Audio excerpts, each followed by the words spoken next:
Alhamdulillah kita dapat berkumpul di kantor jurusan ini dengan keadaan sehat walafiat untuk melaksanakan rapat evaluasi metode belajar presentasi kelompok di jurusan kita. Jadi latar belakang kita mengadakan rapat evaluasi ini adalah karena adanya desas-desus dan laporan dari para mahasiswa kepada dosen BI dan dosen pengampu mata kuliah mengenai metode pembelajaran presentasi kelompok yang selama ini banyak kita pergunakan dalam perkuliahan. Oleh karena itu, dalam rapat ini akan kita bahas mengenai kejelasan kasus ini untuk kemudian dapat ditindaklanjuti untuk berlangsungnya rapat. Akan dipimpin oleh Ibu Kepala Jurusan, kepada beliau dipersilakan. Baik, terima kasih sebelumnya untuk Ustazah Lulul Hidayah. Baiklah, saya awali. Assalamualaikum warahmatullahi wabarakatuh. Waalaikumsalam warahmatullahi wabarakatuh. Alhamdulillahirobbilalamin. Saat ini kita masih diberi kesehatan, hikmah, rahmat dan barokah dari Allah Subhanahu wa taala karena masih dapat menghadiri rapat evaluasi ini dalam keadaan sehat walafiat. Tak lupa pula salawat serta salam kita panjatkan kepada Nabi Muhammad SAW. Baiklah, langsung saja. Beberapa dari Bapak Ibu dosen ada yang menyampaikan kepada saya mengenai beberapa hal yang sebelumnya merupakan laporan dari mahasiswa-mahasiswi di jurusan kita ini. Nah, metode pembelajaran untuk perkuliahan memang ada bermacam-macam serta masing-masing memiliki kekurangan dan kelebihan tersendiri. Sehingga sebagai dosen kita dituntut untuk memilih metode pembelajaran kelas mana yang cocok dengan situasi dan kondisi tertentu untuk mahasiswa-mahasiswi kita semua. Dan kita semua tahu bahwa tidak ada metode pembelajaran yang paling baik maupun paling buruk. Semua tergantung situasi, kondisi, dan kebutuhan dari mahasiswa kita yang menuntut untuk diakomodir.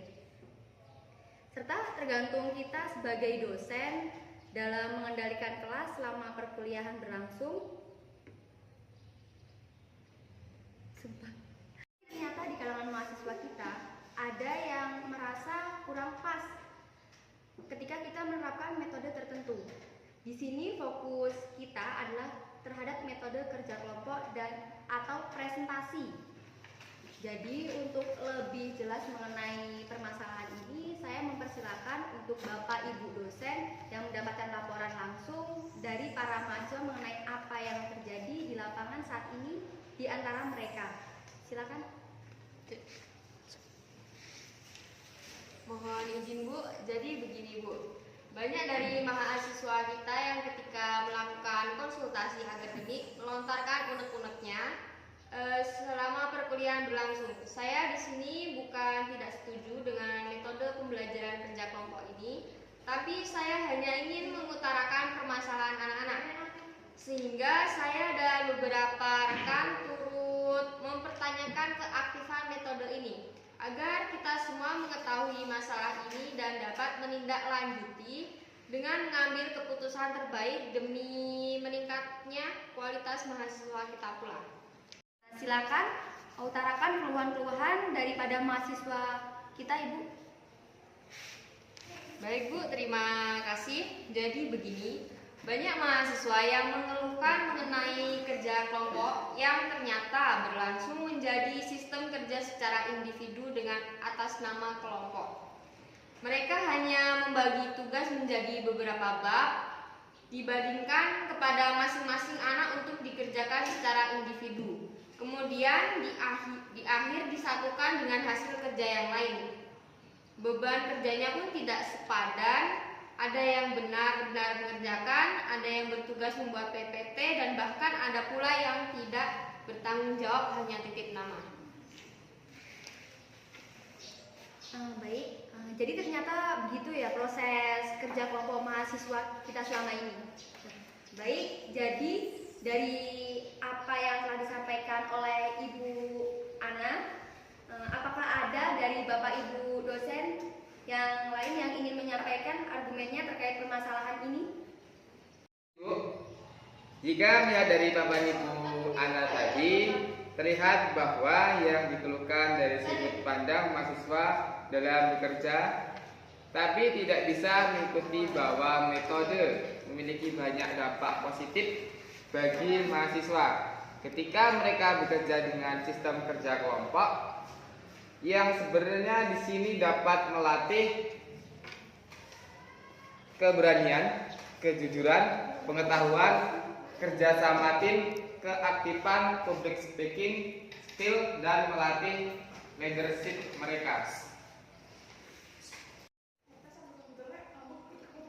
Baik, dari apa yang disampaikan oleh Bapak Ihsan itu mungkin ada benarnya juga, tapi masih belum sesuai dengan yang kita harapkan ya Pak.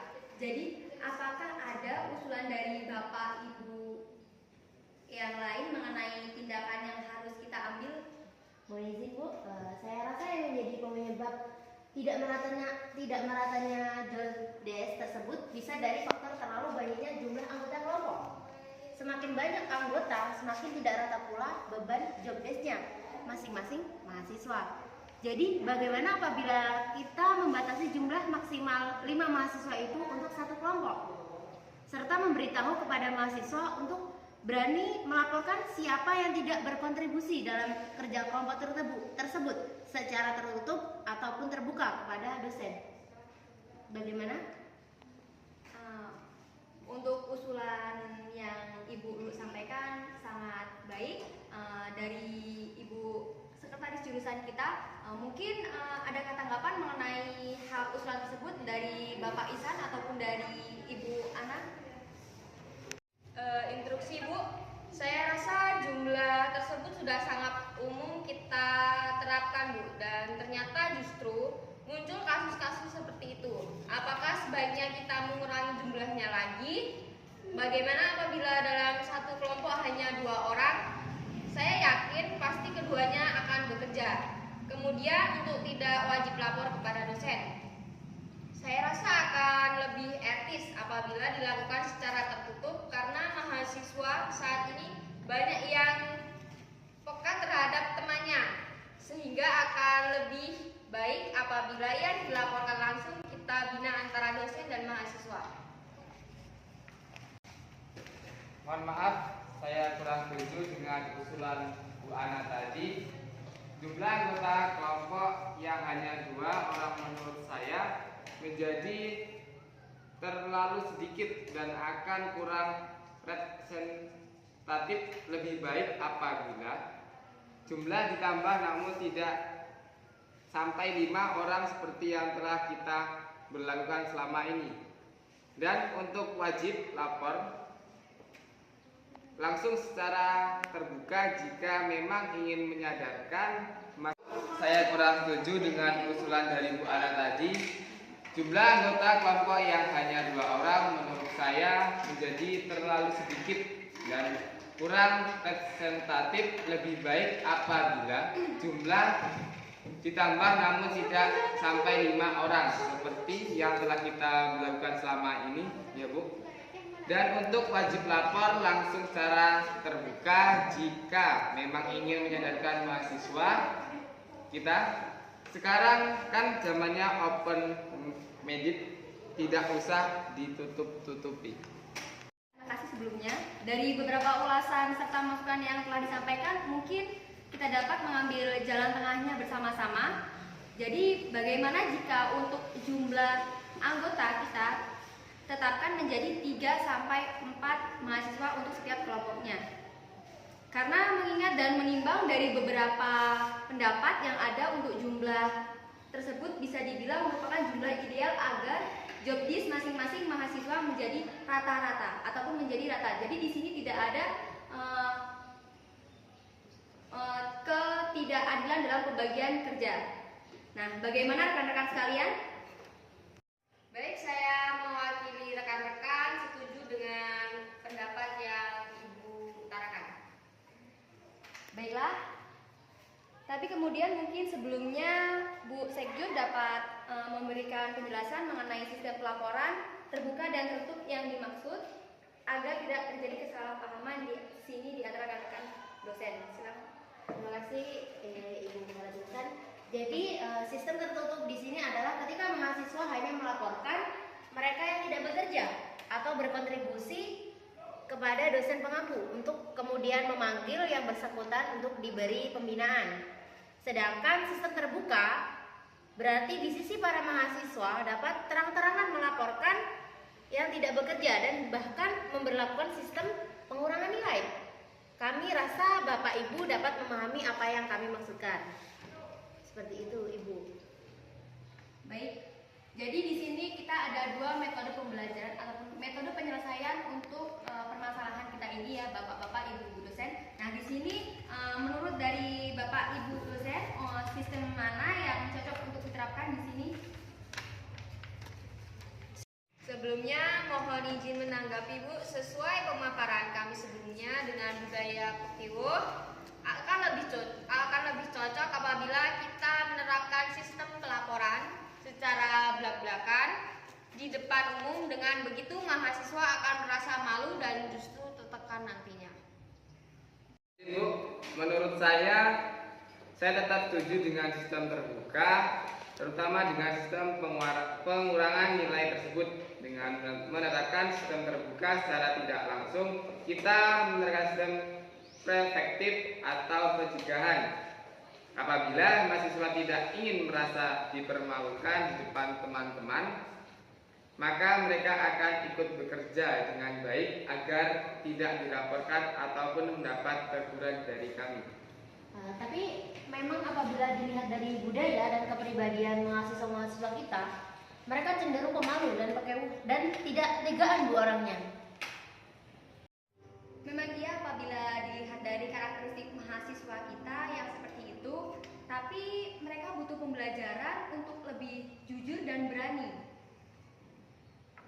Di sini saya tidak mewajibkan Bapak Ibu dosen untuk menerapkan sistem mana yang dirasa sesuai. Silakan menerapkan salah satu sistem tersebut dengan catatan tetap pada tujuan awal kita, yaitu memberikan pembelajaran bagaimana sistem kerja kelompok yang seharusnya untuk membawa mereka menjadi sumber daya yang lebih berkualitas lagi. Dan tentunya sistem yang diterapkan diusahakan untuk tidak menyakiti yang bersangkutan terutama secara batin, sehingga mereka tidak merasa humilatis atau dipermalukan. Bagaimana Ibu Bapak sekalian? Pendapat Bu? Ya, kami sependapat. Alhamdulillah, tapi kami harap Bapak Ibu sekalian tetap bertanggung jawab dan mengontrol mahasiswa apabila benar-benar ingin menerapkan metode pembelajaran ini. Kami berharap untuk kedepannya tidak ada lagi keluhan-keluhan semacam ini untuk semester yang akan datang. Saya rasa rapat hari ini cukup sampai di sini. Saya kembalikan kepada Ibu Sekretaris Jurusan yang telah membuka rapat hari ini. Terima kasih. Wassalamualaikum warahmatullahi wabarakatuh. Waalaikumsalam. Terima kasih Ibu Selviana Nadila.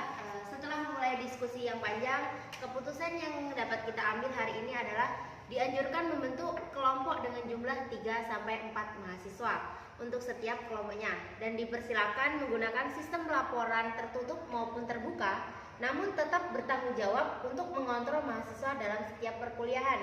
Terima kasih atas partisipasinya kepada seluruh Dewan Dosen.